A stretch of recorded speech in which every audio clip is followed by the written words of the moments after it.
Hello guys, మీరు ఈ short part 1 చూడలేదంటే త్వరగా వెళ్ళి చూడండి. అసలేం అనుకుంటున్నట్లే పారానార్మల్ ఎక్స్పర్ట్ వస్తారు ఇంటికి.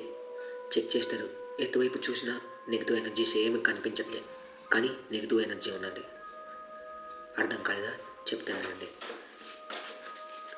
అప్పుడు పారానార్మల్ ఎక్స్పర్ట్ ఇలా అన్నాడు, ఇంట్లో గోస్ట్ కానీ ఎక్కడ ఉన్నదో చెప్పుకోలేము.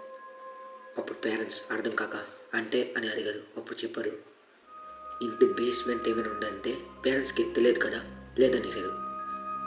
కొన్నాళ్ళకి చూసాక ఇంటి కింద ఏదో పెద్ద బేస్మెంట్ లాగా సౌండ్ వచ్చింది. ఇల్లు తుడిసేటప్పుడు వచ్చిన తర్వాత పేరెంట్స్ భయపడి లోపలికి వెళ్ళారు. చూస్తే ఎటువైపు చూసినా సమాధి పెట్టలే. ఎటువైపు రైట్ లెఫ్ట్ ఫార్వర్డ్ బ్యాక్ ఎటువైపు చూసినా సమాధి పెట్టలే. ఇక భయంతో ఫ్యామిలీ ఇల్లు వదిలేసి వెళ్ళిపోయింది.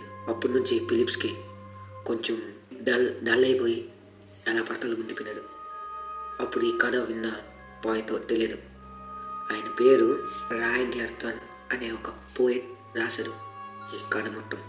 లాస్ట్కి ఏమన్నాడంటే, ఈ కథలో జరిగిన విషయాలన్నీ నేను చెప్పినట్లు కరెక్టే, కానీ అతను రాసింది ఎలాగో తెలుసా, ఇంట్లో మేక్ కొడితే బ్లడ్ వచ్చినట్లు ఇలా సమ్ టైప్ ఆఫ్ హర్రర్ అన్ని యాడ్ చేసి బుక్ని రిలీజ్ చేశారు. అందుకే ఈ కథ చాలా ఫేమస్ అయింది. వీలుంటే నెక్స్ట్ వీడియోలో మీకు కనిపిస్తానో లేదో తెలియదు. అందుకే ఇప్పుడే లైక్ అండ్ సబ్స్క్రైబ్ చేసుకొని బెల్ ఐకాన్ ఆన్ చేయండి.